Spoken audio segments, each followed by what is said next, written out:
মুর্শিদাবাদের পথে পথে সবাইকে স্বাগত জানাচ্ছি। আজ দেখব নবাবদের বাসস্থান কিল্লা নিজামত। কোথায় বসবাস করতেন বাংলার নবাবরা? চলুন দেখি সেই কিল্লা নিজামত, যেখানে বসবাস করতেন এবং রাজ্য শাসন করতেন বাংলার নবাবরা। নবাব মুর্শিদ কুলি খান এই কিল্লা নিজামত প্রতিষ্ঠা করেন। তার প্রথম প্রাসাদ চেহেল সেতুন এখানেই ছিল। এছাড়া এখানে একে একে প্রতিষ্ঠিত হয়েছে বালাখানা, মতিমহল, বেগম মহল, আংনা মহল, মোবারক মঞ্জিল, হাজারদুয়ারি প্যালেস, ওয়াসেফ মঞ্জিল। এছাড়াও এখানে রয়েছে মদিনা মসজিদ, চক মসজিদ, হলুদ মসজিদ এবং ইমামবাড়া। বাংলার সব নবাবরাই এখানে বসবাস করে রাজ্য শাসন করতেন, একমাত্র নবাব সিরাজউদ্দৌলা ছাড়া। তিনি রাজ্য শাসন করতেন তার স্বাদের হিরাজিত প্রাসাদে থেকে।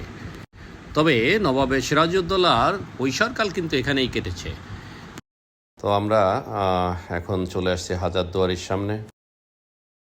এখানে আমরা দেখব নিজামত ইমামবাড়া, হাজারদুয়ারি প্রাসাদ, কোলক টাওয়ার, মদিনা মসজিদ, হলুদ মসজিদ, চক মসজিদ, ওয়াসেফ মঞ্জিল এবং চেহেল সেতুরের ধ্বংসাবশেষের ভিতরে রয়েছে। কিল্লা নিজামতে প্রবেশের পর যে সুরম্য অট্টালিকাটি চোখে পড়বে এটাই হচ্ছে হাজারদুয়ারি প্রাসাদ। নবাব হুমায়ুন শাহ 1837 সালে নির্মাণ কাজ শেষ করেন।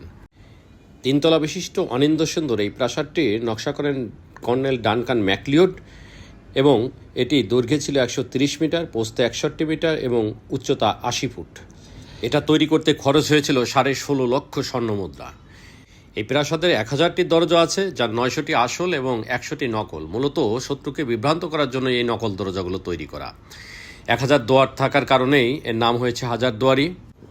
এই প্রাসাদটি ইন্দো ইউরোপীয় স্থাপত্যশৈলীর এক অনন্য নিদর্শন। ভগীরথীর পূর্ব তীরে এটি অবস্থিত।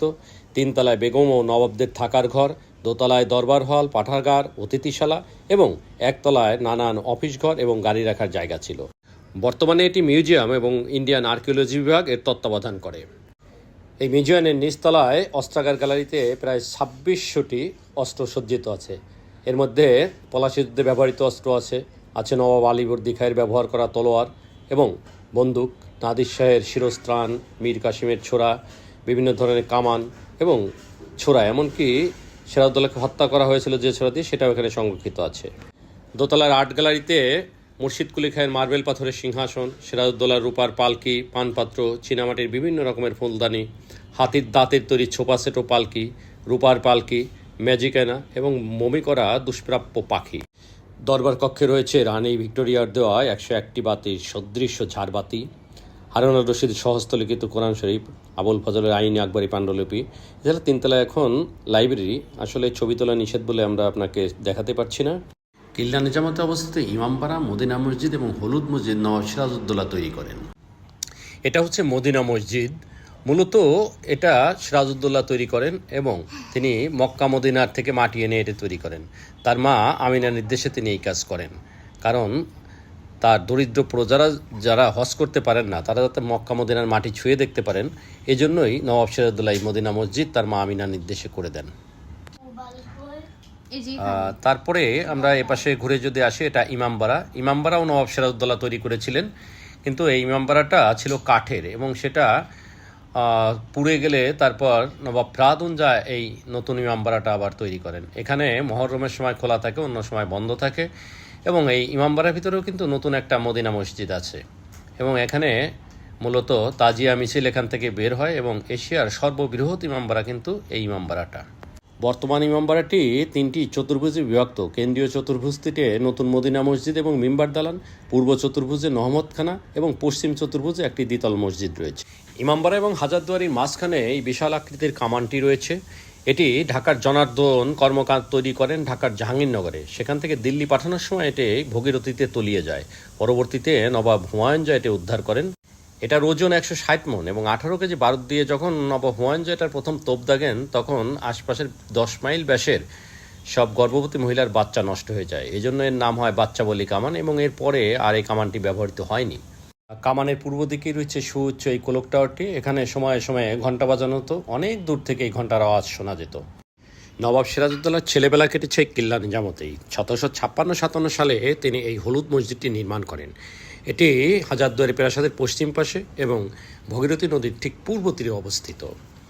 এটি একসময় জরাজীর্ণ হয়ে যায়, পরবর্তীতে সরকারের সংস্কার করে। বর্তমানে এখানে 5 ওয়াক্ত নামাজ আদায় করা হয়। এটাকে জরুদ মসজিদও বলে। মুর্শিদাবাদের আরেকটি ঐতিহাসিক নিদর্শন হচ্ছে এই চক মসজিদ। 1767 সালে মীর জাফরের দ্বিতীয় স্ত্রী মুন্নি বেগম এই মসজিদটি নির্মাণ করেন। মুন্নিবাই ছিলেন লখনৌর নর্তকী। নবাব মীর জাফর তাকে বিয়ে করার পরে তিনি বাইজি থেকে বেগম হন। মীর জাফরের মৃত্যুর পর তিনি হন গদিনাসিম বেগম। তার ছিল ইংরেজদের সাথে অনেক দহরম মহরম এবং তিনি মাসিক 12,000 টাকা তখন পেনশন পেতেন। কথিত আছে নিজের খরচের বাইরে গরিব দুঃখীদের তিনি এই টাকা থেকে দান খয়রাত করতেন এবং জনহিতৈষীকর কাজে এই টাকা ব্যয় করতেন। মসজিদটি হাজারদুয়ারি প্রাসাদের দক্ষিণ পূর্ব কোণে চেহিল সুতুনের স্থানে নির্মাণ করা হয়। মুঘল স্থাপত্য শৈলীতে তৈরি সাদা রঙের এই মসজিদটিতে 7টি গম্বুজ আছে এবং এটি মুর্শিদাবাদের অন্যতম বৃহৎ মসজিদও বটে। মাঝে বন্ধ থাকলেও বর্তমানে এখানে 5 ওয়াক্ত নামাজ আদায় হয়। হাজারদুয়ারি প্রাসাদের দক্ষিণ পাশে এই সাদা প্রাসাদটি ওয়াসেফ মঞ্জিল বা নিউ প্যালেস। ইউরোপিয়ান স্থাপত্য শৈলীতে 1904 সালে নবাব ওয়াসিফ আলী মির্জা এটি নির্মাণ করেন। দোতলা ওঠার ধবধবে সাদা সিঁড়িটা মার্বেল পাথরের, যেটা সুদূর বেলজিয়াম থেকে আনা হয়। ওয়াসেফ মন্দিরের সামনে কৃত্রিম পাহাড় তৈরি করেছিলেন। এ ছিল বাগান এবং মার্বেল পাথরের মূর্তি। ভিতরে হলঘর, তাদের ব্যবহার্য খাট, পালঙ্ক, অন্যান্য আসবাবপত্র এবং ব্যবহার্য পরিধেয় বস্ত্র আছে।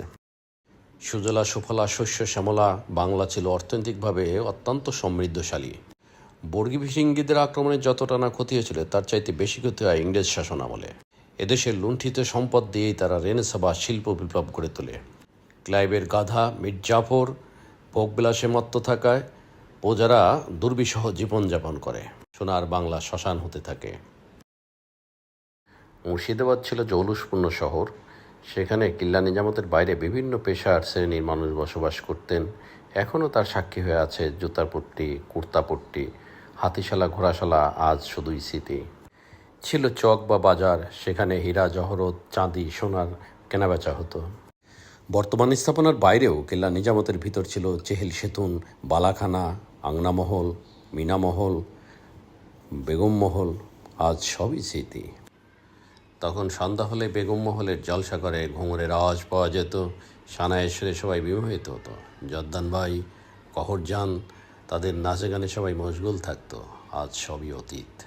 সময়ের সাথে ভগীরথীতে অনেক জল গড়িয়েছে। মুর্শিদাবাদে সেই জৌলুস নাই, সেই নবাবও নাই। কিন্তু মনে হয় এখনই ঘোড়ার পায়ের টকটক আওয়াজ শোনা যাবে। নবাব আসবেন, প্রহরী বলবেন হুঁশিয়ার। অথচ এই অপূর্ণতা নিয়েই ফিরে আসলাম। সবাইকে ধন্যবাদ। আবার দেখা হবে।